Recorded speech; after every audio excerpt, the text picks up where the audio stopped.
Bismillahirrahmanirrahim. Assalamualaikum warahmatullahi wabarakatuh. Alhamdulillahi rabbil alamin. Wassalatu wassalamu ala rasulillah wa ala alihi wa sahbihi ajma'in, amma ba'd. Sahabat-sahabat sekalian yang dimuliakan Allah subhanahu wa ta'ala, InsyaAllah pada kesempatan kali ini tema kita adalah mengenali diri. Kenapa tema ini penting diangkat, sahabat sekalian? Sebab ketika kita tidak mengenali siapa diri kita, maka kecenderungannya adalah ingkar kepada Allah. Yang kedua, kenapa tema ini penting untuk kita angkat? Karena ketika kita mengenali diri kita, maka kita punya orientasi hidup yang jelas. Dari mana kita datang, di mana dan untuk apa Allah subhanahu wa ta'ala menciptakan kita, dan kemana setelah kehidupan ini. Ini dijelaskan oleh Allah subhanahu wa ta'ala dalam Quran surah Al-Baqarah ayat 28. Mudah-mudahan ayat ini menjadi sebuah renungan buat kita semua dalam menjalani kehidupan ini. Allah subhanahu wa ta'ala berfirman, A'udzu billahi minasyaitonir rajim, kaifa takfuruna billah wa kuntum amwatan fa ahyaakum summa yumitukum summa yuhyikum summa ilaihi turja'un. Allah subhanahu wa ta'ala berfirman, kaifa takfuruna billah, kenapa kalian ingkar kepada Allah? Ini sebuah kalimat pertanyaan yang tidak memerlukan sebuah jawaban, tapi memerlukan sebuah perenungan. Kenapa kalian ingkar kepada Allah? Kenapa tidak mau salat? Kenapa tidak mau berpuasa? Kenapa tidak mau zakat, tidak mau haji, tidak menjalankan perintah Allah dan tidak meninggalkan larangan-larangan Allah subhanahu wa ta'ala?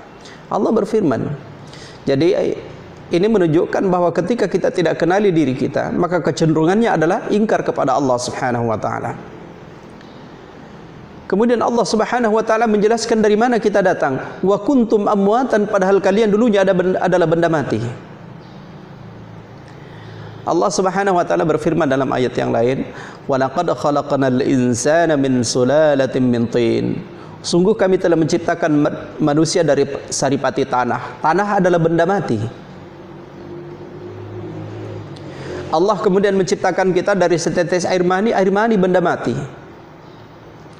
Dari segumpal darah benda mati. Menjadi daging benda mati. Tulang belulang benda mati. Kemudian Allah bungkus dengan kulit, kata Allah, wa kuntum amwatan. Padahal kalian dulunya adalah benda mati. Seakan-akan Allah subhanahu wa ta'ala ingin mengingatkan kepada kita, wahai manusia, kenapa kalian begitu sombong di hadapanku? Padahal kalian tidak ada apa-apanya. Kalian berasal dari benda mati. Kemudian Allah subhanahu wa ta'ala jelaskan, fa ahyakum, Allah hidupkan kalian. Kapan ada kehidupan, sahabat sekalian? Ya, kehidupan itu dimulai pada saat kita berada di dalam alam arham, alam perut ibu kita. Jadi ketika Allah subhanahu wa ta'ala sudah memerintahkan kepada malaikat untuk meniupkan roh kepada kita, ketika kita masih berada dalam perut ibu kita, maka disitulah ada kehidupan, namanya kehidupan alam arham atau kehidupan alam rahim. Ketika Allah sudah tiupkan roh yang ketika kita berada dalam alam rahim, maka di situ Allah tetapkan beberapa perkara. Pertama tentang ajal kita. Yang kedua tentang rezeki kita. Ketiga tentang kita bahagia apa celaka, Allah sudah tetapkan dalam alam arham. Jadi sahabat-sahabat sekalian yang dimuliakan Allah, berapa lama kita hidup di dunia, Allah sudah tetapkan ketika di dalam alam arham.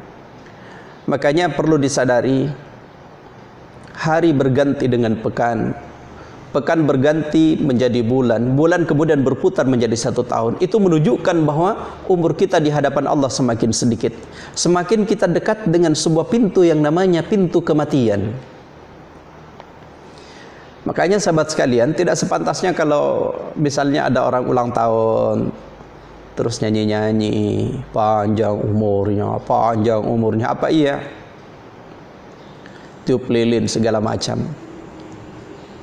Mestinya dilakukan ketika umur kita, atau kalau kita mau katakan berulang tahun, yang harus kita lakukan adalah muhasabah, introspeksi diri. bahwasanya 1 tahun telah berlalu, maka kita akan semakin dekat dengan apa yang kita tuju, yaitu babul maut, pintu kematian. Nah, sejauh mana kebaikan-kebaikan kita, sejauh mana persiapan-persiapan kita untuk menuju ke sana, mesti itu yang kita pikirkan.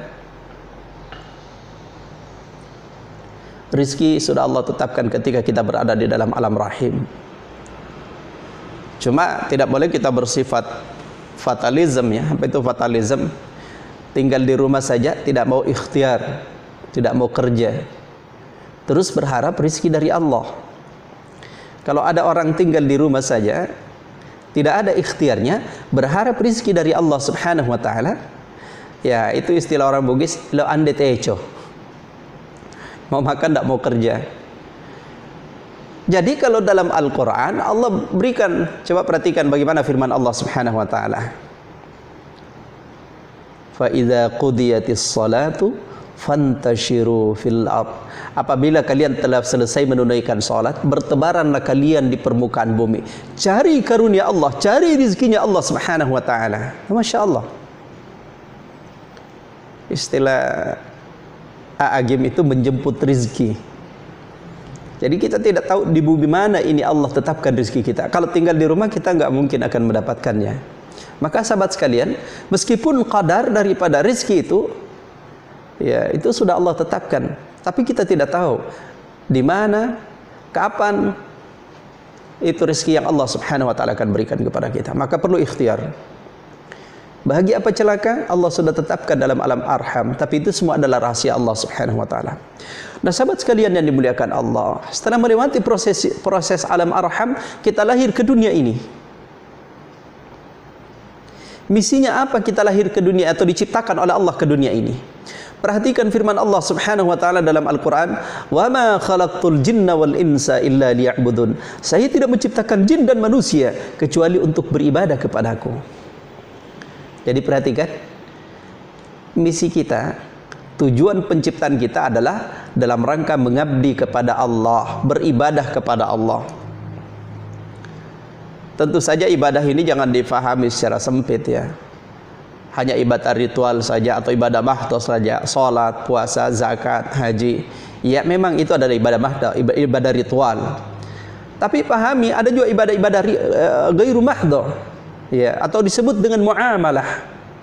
Bagi orang yang beriman, apapun yang dikerjakannya ketika dilandasi dengan nilai-nilai iman dalam dirinya, maka itu insya Allah akan bernilai ibadah di sisi Allah subhanahu wa ta'ala. Maka sahabat-sahabat sekalian yang dimuliakan Allah, tujuan penciptaan kita, apapun profesi kita, jadikan sebagai sarana ibadah kepada Allah. Sebagai dokter, itu bisa jadi sarana beribadah kepada Allah. Sebagai seorang ulama, mubaligh, ustadz, itu sarana beribadah kepada Allah subhanahu wa ta'ala. Guru, sarana beribadah kepada Allah. Apapun pekerjaan kita, apapun profesi kita, mau dia tukang bentor, mau dia ada yang becak, mau apapun dia, selama dilandasi dengan nilai-nilai iman kepada Allah subhanahu wa ta'ala, maka itu adalah ibadah. Sahabat sekalian yang dimuliakan Allah, pertanyaannya, kenapa mesti beribadah kepada Allah? Apakah Allah butuh ibadah kita? Ternyata tidak, sahabat sekalian. Seandainya tidak ada orang yang menyembah Allah, Allah tetap Allah dan tidak akan mungkin turun derajat ketuhanannya. Allah sudah maha sempurna. Begitu juga seandainya semua orang beriman bertakwa kepada Allah, Allah itu sudah maha sempurna. Jadi kalau demikian, ketika kita beribadah kepada Allah, kembali kepada diri kita. Kembali kepada diri kita. Karena kenapa? Kata Allah subhanahu wa ta'ala setelah fa'ahyakum summa yumitukum, kalian semua akan mati. Saya akan mati, sahabat-sahabat sekalian akan mati, semua akan mati. Kullu nafsin za'iqatul maut, setiap jiwa pasti akan mengalami kematian. Mau lari kemana sahabat sekalian? Qul innal mauta alladzi tafirruna minhu fa innahu mulaqikum summa turadduna ila alimil ghaibi wasyahadah fayunabbiukum bima kuntum ta'malun. Katakanlah, sungguhnya mati yang kalian menghindar daripadanya. kalian lari daripadanya, fa innahu mulaqikum, dia akan menemui kalian, summa turadduna ila alimil ghaibi wasyahadah, kemudian kalian akan dikembalikan kepada Allah yang mengetahui yang gaib dan yang nyata, fayunabbiukum bima kuntum ta'malun. Dan perhatikan ini yang terakhirnya, fayunabbiukum bima kuntum ta'malun, dan kalian akan diberitakan, dikabarkan, diperlihatkan apa-apa yang telah kalian kerjakan. Jadi ini terjawab tadi, kenapa mesti beribadah kepada Allah? Karena untuk bekal kita nanti ketika kita menghadap kepada Allah Subhanahu wa taala, sahabat sekalian. Ketika kita berada di alam barzakh, ketika kita berada di yaumil mahsyar, ketika kita nanti ditimbang amalan kebaikan dan keburukan kita. Kita ingin amalan-amalan kebaikan kita bisa lebih berat daripada keburukan kita. Itu tujuannya kita beribadah kepada Allah Subhanahu wa taala. Nah, ini tujuan kita, sahabat sekalian. Kemana kita akan pergi? Menghadap kepada Allah Subhanahu wa taala. Summa yumitukum summa yuhyikum, kemudian kalian akan dibangkitkan kembali. Kalian akan dibangkitkan kembali. Makanya seorang mukmin, sahabat sekalian, adalah seorang yang visioner. Bukan hanya dia pikirkan kehidupan dunia, tapi jauh menembus dimensi kehidupan akhirat. Seseorang yang ingin jadi pejabat mestinya orientasinya orientasi akhirat. Sebab kalau ingin jadi pejabat orientasinya dunia, maka dia akan menghalalkan segala cara untuk meraih jabatan itu. Tidak peduli sikut kiri kanan, tidak peduli menyogok sana kemari, tidak peduli memecah belah umat. Tapi kalau orientasinya akhirat, insya Allah tidak akan melakukan seperti itu. Jadi pedagang ketika orientasinya orientasi akhirat, maka dia tidak akan mengurangi timbangannya ketika dia berdagang. Tidak akan mengatakan ini barang baik padahal barang buruk. Seorang ustadz, seorang ulama, ketika orientasinya orientasi akhirat, maka dia akan mengatakan yang hak itu adalah hak dan yang batil itu adalah batil. Tanpa tendensi apapun. Apapun profesi kita, ketika orientasi akhirat, maka insya Allah ada rem dalam menjalani kehidupan ini, sahabat sekalian. Summa yumitukum summa yuhyikum summa ilaihi turja'un. Kemudian kalian akan dikembalikan kepada Allah. Nah, sahabat-sahabat sekalian yang dimuliakan Allah Subhanahu wa taala. Karena itu ini perlu jadi perenungan buat kita. Dari mana kita datang, di mana dan untuk apa Allah menciptakan kita, dan kemana setelah kehidupan kita ini. Ketika kita mampu merenungkan jawaban ketiga pertanyaan ini, insya Allah kita punya orientasi hidup yang jelas. Kita punya visi yang jauh, bukan hanya untuk kehidupan dunia, tapi insya Allah sampai di kehidupan akhirat. Wallahu ta'ala alam. Saya kira ini yang sempat sampaikan, mudah-mudahan bermanfaat. Billahi taufiq wal hidayah. Assalamualaikum warahmatullahi wabarakatuh.